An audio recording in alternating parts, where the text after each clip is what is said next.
दो भाई आपस में झगड़ पड़े।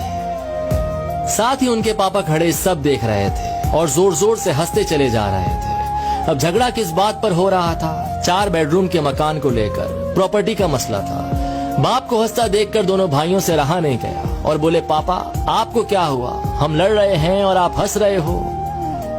बाप ने कहा, बेटे तुम इस चक्कर में पड़े हो, मैं कल तुम्हें अनमोल खजाना दिखाऊंगा, कल चलो छुट्टी लेकर मेरे साथ। दोनों भाइयों ने छुट्टी ली और सुबह सुबह तीनों निकल पड़े। एक बस में चढ़े तो 2 ही सीट खाली थी। अब जाने वाले 3 थे, 10 घंटे का रास्ता था।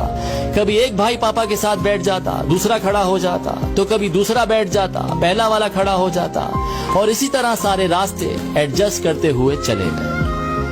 गांव पहुंचे तो पापा उन्हें एक पुरानी हवेली पर ले गए। देखा तो हवेली खंडर हो चुकी थी। कबूतरों ने घोंसले बना लिए थे, झाड़ियां उगाई थी।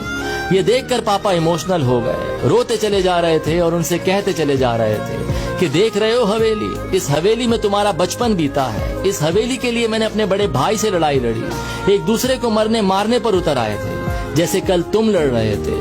हवेली तो मुझे मिल गई थी, लेकिन भैया बाहर चले गए। मुझसे कहा तू ये मकान रख, रिश्ता खत्म। मैंने अपने बड़े भाई को खो दिया इस हवेली के चक्कर में, और आज ये हवेली खंडर बन चुकी है।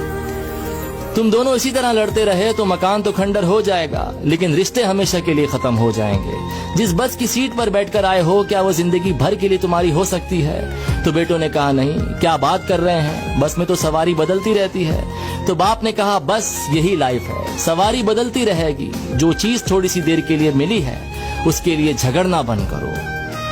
खुश रहिए, मोहब्बत से रहिए, अपनी फैमिली का ख्याल रखिए। मटेरियलिस्टिक के पीछे नहीं, इमोशनल के लिए दौड़ना शुरू कीजिए। और ये स्टोरी अपने भैया के साथ जरूर शेयर कीजिए।